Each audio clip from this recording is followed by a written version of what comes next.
Morning students, मैं Sanskrit subject teacher Sanju Saini आदर्श बाल निकेतन senior secondary school कक्षा 9 की संस्कृत क्लास में मैं आपका स्वागत करती हूँ। तो स्टूडेंट्स, आज हम पढ़ेंगे स्त्री प्रत्यय। हमारा लास्ट प्रत्यय है। प्रत्यय 3 होते हैं, तदित प्रत्यय, कृत प्रत्यय और स्त्री प्रत्यय। जो कृत और तदित तो हमने कर लिए, लास्ट में बचा है हमारा स्त्री प्रत्यय। तो पहले तो हम ये जानेंगे कि स्त्री प्रत्यय किसे कहते हैं, क्या होता है, इनमें कौन कौन से प्रत्यय होते हैं। तो ये स्त्री प्रत्यय है, पुल्लिंग को स्त्रीलिंग में बदलने के लिए स्त्री प्रत्यय का प्रयोग किया जाता है ना। तो इसमें जैसे टाप है, निप है, गिन है, ऋण है, ये सारे प्रत्यय आते हैं। तो आप पहले लिखिए कि स्त्री प्रत्यय किसे कहते हैं। तो इसकी परिभाषा लिखिए, पुल्लिंग को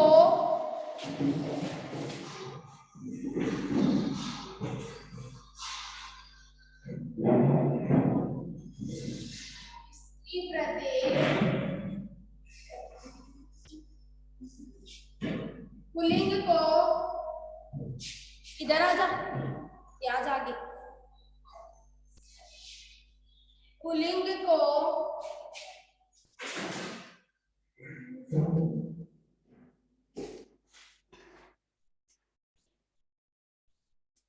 पुल्लिंग को स्त्रीलिंग में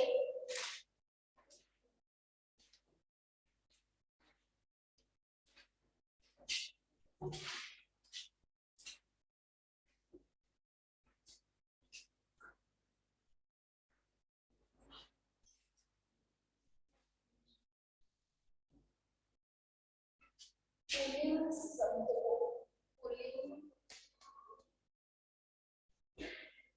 शब्द को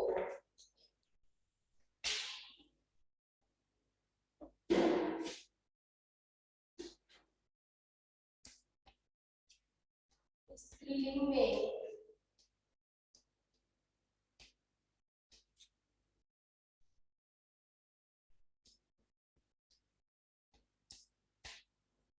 स्त्रीलिंग शब्दों में बदलने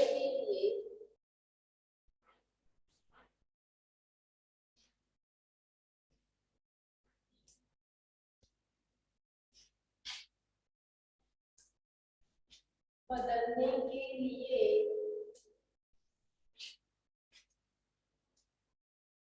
स्त्री प्रत्यय का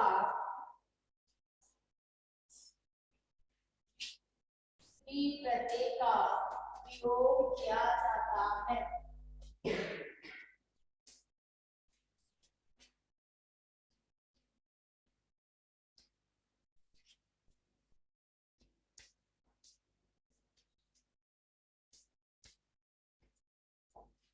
अभी स्त्री प्रत्यय कौन कौन से हैं वो देखिए, ताप है, निप है, निश है, ये सारे कौन से प्रत्यय है, स्त्री प्रत्यय है। तो पहले हम जानेंगे कि ये ताप प्रत्यय क्या है, निप क्या है, निश क्या है। तो देखो, जैसे ताप प्रत्यय है,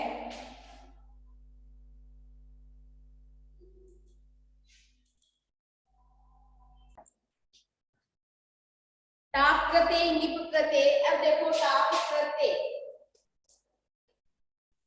निप प्रत्यय, निश प्रत्यय,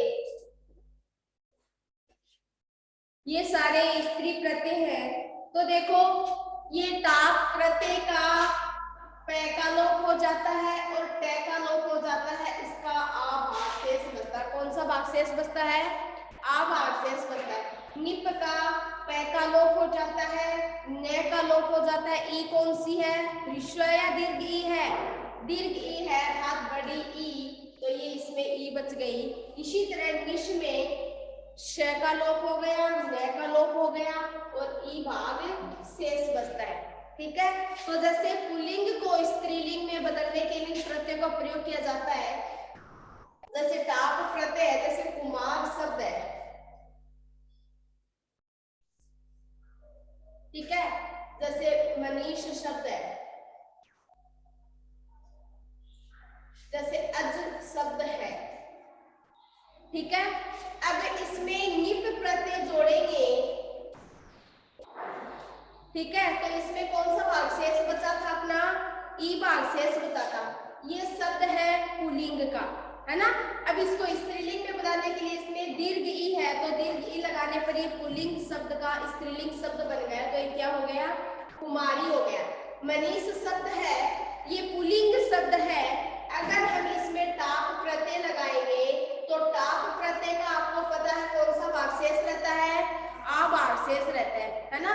तो आ भाग शेष रहा तो ये तो हो गया अकारांत, उसमें अकारांत आ जाता है तो क्या बनेगा, ये मनीषा पुल्लिंग का, पुल्लिंग शब्द का स्त्रीलिंग शब्द बन गया। अब इसी तरह अज है, तो ये अज पुल्लिंग शब्द है, इसमें टाप प्रत्यय लगेगा तो क्या बन जाएगा, अजा स्त्रीलिंग शब्द बन जाएगा, है ना। तो इसी तरह हमारे प्रत्यय होंगे।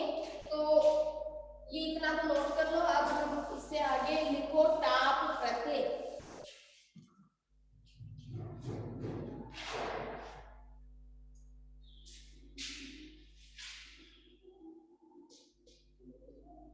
टाप प्रत्यय देखो, टाप प्रत्यय का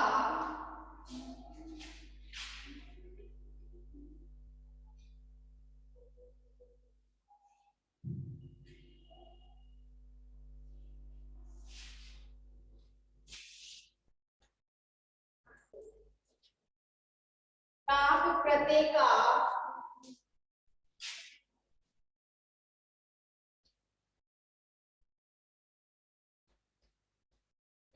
तय और पैकार तो हो जाता है, तो हो जाता है।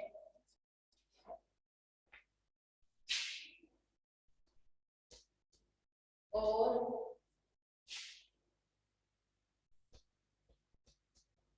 आभाग शेष रहता है।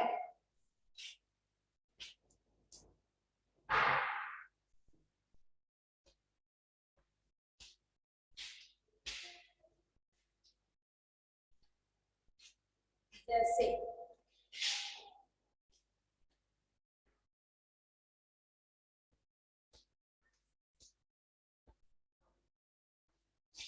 जैसे लिखो,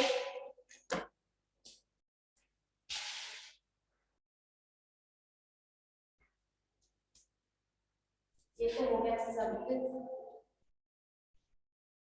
प्लस प्रत्यय, और ये है इन दोनों से मिलकर बना शब्द।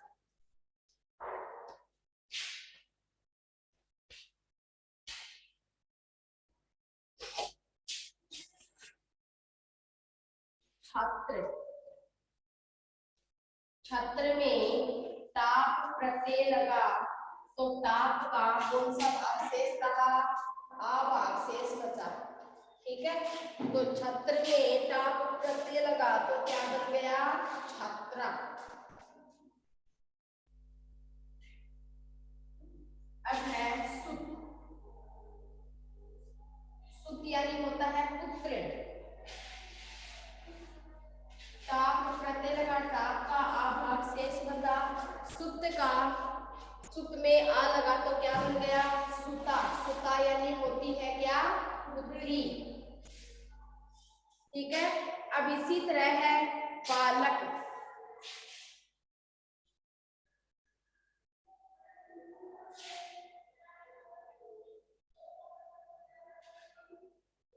बालक, बालक में टाप प्रत्यय लगा तो क्या बन गया, इत का आगम हो जाता है तो क्या बन गया, बालिका। तो ये हो गया बालिका।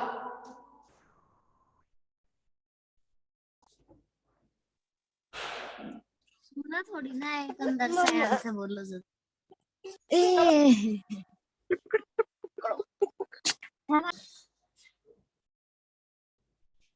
बालक में टाप प्रत्यय लगा तो बन गया बालिका। इसी तरह मनीष में Manish plus top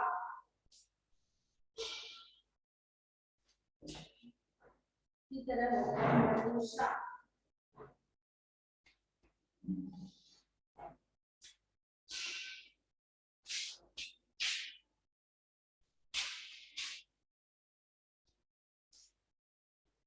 H plus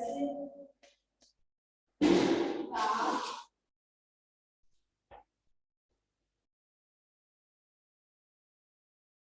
ऐसा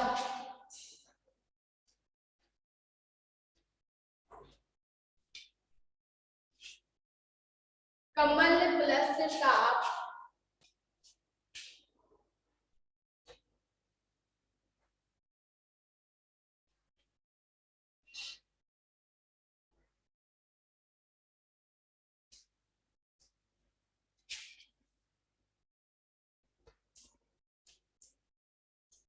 कमल प्लस ताप बराबर कमला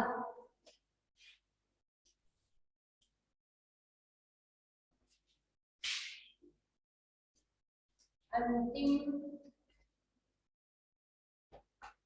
प्लस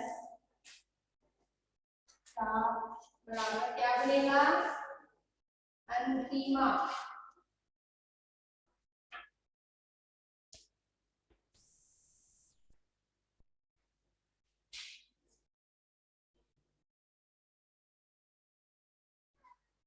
नोट कर लो।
लिख लिया क्या?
निप प्रत्यय का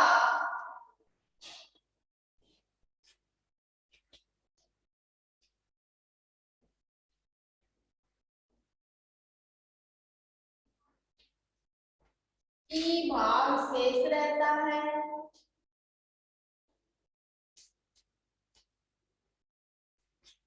ई भाग शेष रहता है।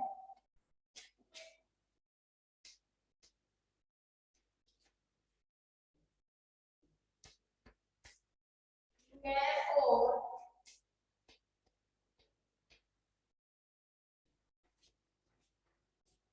वह का लोप हो जाता है।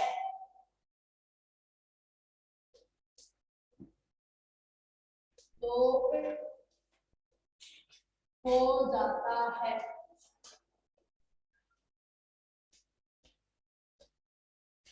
जैसे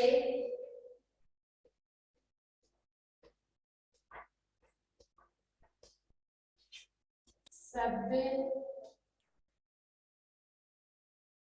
प्लस प्रत्यय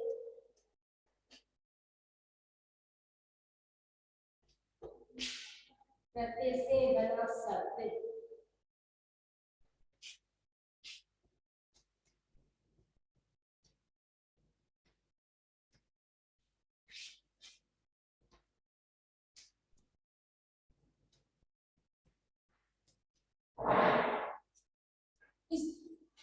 निप और निश प्रत्यय लिखा है भाई, दोनों सेम ही है ना। इन दोनों का ई भाग शेष रहता है ना। चाहे निप की जगह अगर निश प्रत्यय भी आ जाए तो भी वो यही होगा, है ना। इसका ई भाग शेष बचेगा। और ई की मात्रा देख लेना, निप प्रत्यय में कौन सा ई है, दीर्घ ई है ना, तो बड़ा ई आएगा। छोटा ई मत लगाने लगे। कोई भी शब्द बनाओ और आपको पता ही है कि स्त्रीलिंग कोई भी शब्द होता है उसमें हमेशा अंतिम मात्रा होती है, वो कौन सी होती है, दीर्घ होती है, बड़ी मात्रा होती है। चाहे आ की हो, चाहे ई की हो, चाहे उ की हो, किसी भी मात्रा हो, अंत में बड़ी मात्रा लगती है ना। और पुल्लिंग शब्द होता है उसमें छोटी मात्रा लगती है ना, छोटा वर्ण होता है। कहने का मतलब ये है। अब देखो जैसे पुत्र है, पुत्र शब्द है, पुत्र शब्द में कौन सा प्रत्यय लगा, निप प्रत्यय लगा। अब आपको पता है निप प्रत्यय का कौन सा भाग शेष रहता है, ई भाग शेष रहता है। तो पुत्र में निप लगा तो क्या बन गया, पुत्री बन गया। तो ये हो गया पुत्री। इसी तरह कुमार शब्द है, कुमार में निप प्रत्यय लगा, कुमार प्लस निप, इसका क्या बनेगा, कुमारी।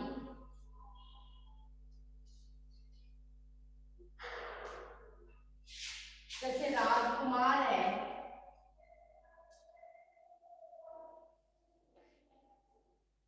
प्लस निप प्रत्यय लग गया तो क्या बन गया, राजकुमारी।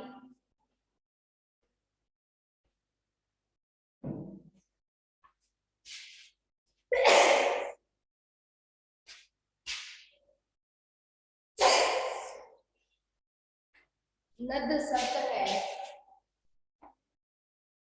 नद में निप प्रत्यय लगा तो क्या बनेगा, नदी।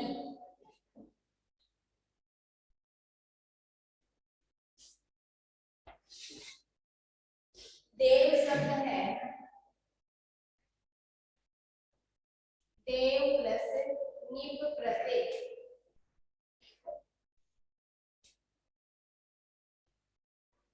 क्या बनेगा, देवी।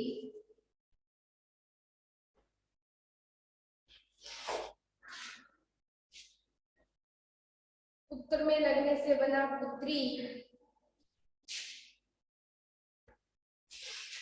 पितामह है, पितामह का अर्थ क्या होता है बताओ जरा।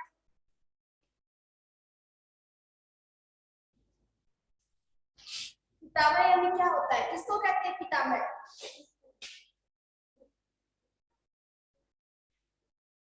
पितामह होता है दादा, पितामह। संस्कृत में पितामह दादा को बोलते हैं। शब्द पढ़ा है ना, भीष्म पितामह। भीष्म पितामह का आपके बुक में आया था ना नाम, वो नाटक वाला आया था, आपको याद नहीं है? अभिमन्यु का प्रत्यभिज्ञानम वाला जो पाठ है उसके अंदर आया था पितामह प्लस निप प्रत्यय, तो क्या बनेगा इसका? पितामही। अब आपको पता है ना, इसको दादा कहोगे तो वो क्या हो जाएगा? दादी, है ना? तो पितामही, तो ये हो जाएगा पितामही। नोट कर लो।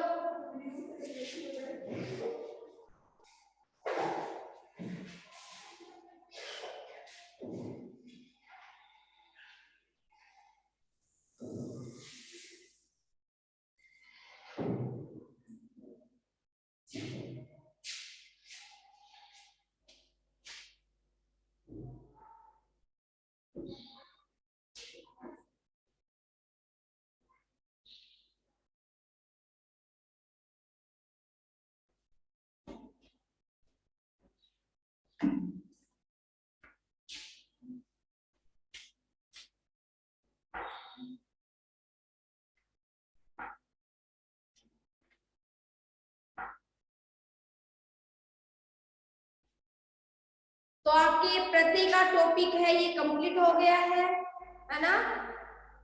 अब एक बार हम उन सारे प्रत्ययों को रिवाइज करेंगे। बताना आप मुझे कि कौन सा प्रत्यय क्या होता है। प्रत्यय के कितने भेद होते हैं? प्रत्यय के कितने प्रकार होते हैं? प्रत्यय कितने प्रकार के होते हैं? 3।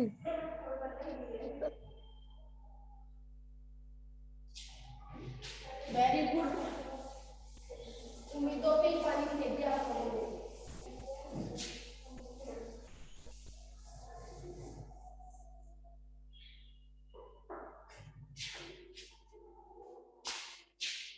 प्रत्यय के 3 भेद होते हैं।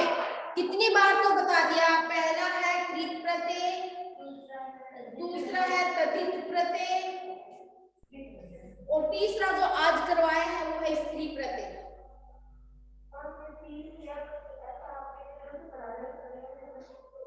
ठीक है। अब मैंने इन तीनों की अलग अलग डेफिनेशन भी लिखवाई है कि कृत प्रत्यय किसे कहते हैं। किसे कहते हैं?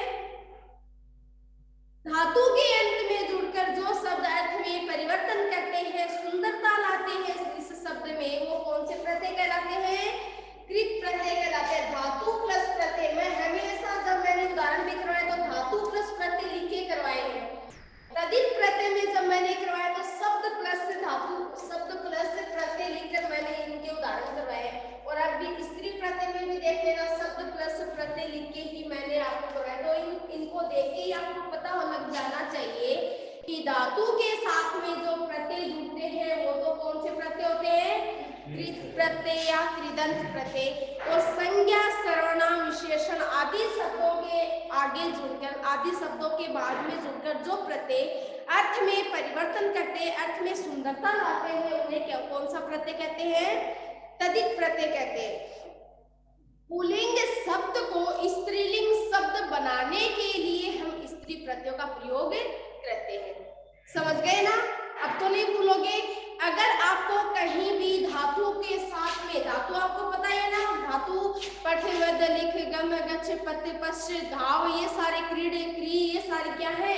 धातुएं हैं। इन धातुओं के साथ में जो प्रत्यय जुड़ेंगे वो सारे कौन से प्रत्यय होंगे? कृत प्रत्यय होंगे। और जैसे शब्द है, धन है, संज्ञा है, विशेषण, कोई भी शब्द है, धन है, ज्ञान है ना? जैसे धन में मतु प्रत्यय जुड़ा तो धनवान हो गया, ज्ञान में मतु प्रत्यय जुड़ा तो ज्ञानवान हो गया। यानी शब्द के आगे जुड़कर जो शब्द अर्थ में परिवर्तन करते हैं, जो प्रत्यय अर्थ में परिवर्तन करते हैं, वो कौन से प्रत्यय होते हैं? तद्धित प्रत्यय होते हैं। पुल्लिंग को स्त्रीलिंग में अभी अभी करवाया है। पुल्लिंग को स्त्रीलिंग शब्द बनाने के लिए हम स्त्री प्रत्यय का प्रयोग करते हैं। समझ में आया क्या?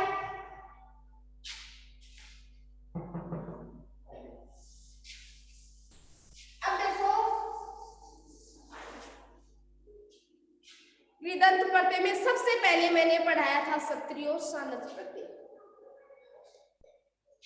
एक बार फटाफट मुझे बताओगे कि इसका कौन सा भाग शेष रहता है? सत्री प्रत्यय का कौन सा भाग शेष रहता है? री का लोप हो जाता है, से का लोप हो जाता है और इसका अत भाग शेष बचता है। सानस प्रत्यय में आन, चे का लोप हो जाता है, से का लोप हो जाता है और इसका आन भाग शेष बचता है। ठीक है, सत्री प्रत्यय हमेशा कौन सी धातुओं के साथ में लगता है? परस्मयी। ठीक है, परस्मयी धातुओं के साथ में सत्री प्रत्यय का प्रयोग होता है और आत्मनेपदी धातुओं के साथ में हमेशा कौन सी प्रत्यय का प्रयोग होता है? ये आती है आत्मनेपदी धातुओं के साथ में, आत्मनेपदी धातुओं के साथ में सानस प्रत्यय का प्रयोग होता है ना। आन का वान या मान आदेश हो जाता है। इनके रूप तीनों लिंगों में चलते हैं, पुल्लिंग, स्त्रीलिंग और नपुंसकलिंग। सत्री प्रत्यय है पठत की तरह, पुल्लिंग में पठत की तरह, स्त्रीलिंग में नदी की तरह और नपुंसकलिंग में भवत की तरह, इनके जगत की तरह इनके रूप में चलते हैं। जगत की तरह, नदी की तरह और मतलब भवत की तरह इसके रूप में चलते हैं।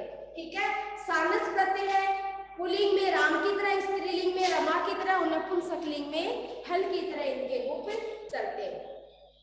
उससे आगे अपना प्रत्यय है कत और कत्वतु प्रत्यय। कत प्रत्यय का कत भाग शेष रहता है, कत का तो कत ही रहेगा, कत्वतु का कत्वतु प्रत्यय है उ का लोप हो जाता है, कै का लोप हो जाता है और इसका तवत भाग शेष रहता है। ठीक है, कत्वा प्रत्यय है, कत्वा का कै का लोप हो जाता है, वह भाग शेष रहता है ना। कर के अर्थ में इसका प्रयोग किया जाता है। सत्री और सानस का हुआ, हुई, हुआ आदि अर्थ में इसका प्रयोग किया जाता है। लट लकार वर्तमान काल में इसका प्रयोग किया जाता है। ठीक है, ये क्रिया के साथ में जैसे कोई काम करके, पढ़ करके, है ना, भूतकाल और उसका आधार क्या होगा? वर्तमान काल, है ना। तो इस प्रकार और भी प्रत्यय है, जैसे अनियत प्रत्यय है, तव्यत प्रत्यय और अनियत प्रत्यय। तव्यत प्रत्यय का कौन सा भाग शेष रहता है? तव्यत प्रत्यय का तय का लोप हो जाता है और तव्य भाग शेष रहता है। ठीक है, और इसके साथ ही अनियत प्रत्यय का प्रयोग किया जाता है। अनियत का रे का लोप हो जाता है और अनिय भाग शेष रहता है। ठीक है ना, कर लोगे ना? एक बार रिवाइज जरूर करना। प्रत्यय बहुत इजी है, देखने से ही लग रहे हैं कि आपको आते नहीं बहुत अच्छे देखने से अब आप पढ़ लोगे ना तो ऐसी कोई बात नहीं है। मूल शब्द आपको ये पता होना चाहिए कि इसका ये भाग शेष रहता, तो उस शब्द को आपको ध्यान में रखना है धातु के साथ में। और आपके शब्द कैसे आएंगे बताइए ना? धातु के साथ में प्रत्यय, धातु प्लस प्रत्यय आ जाएगा, फिर उसको शब्द, जैसे आपका आया था ना रुद्र धातु और तुमुन प्रत्यय आया था ना एग्जाम में, क्या होगा उसका? रोदितुम, रुदतुम नहीं होगा। जैसे पठ में तुमुन प्रत्यय लगा तो पठतुम नहीं होता, क्या होता है? पठतुम। इट का आगम होता है ना, तो इसी तरह आप इन प्रत्ययों को एक बार रिवाइज जरूर कीजिएगा। कल मैं आपको आपका प्रत्यय का छोटा सा टेस्ट लूंगी, तो पढ़ के आना। ओके स्टूडेंट्स, नेक्स्ट क्लास में हम इसी से आगे बढ़ेंगे, अगला topic. Thank you, have a nice day.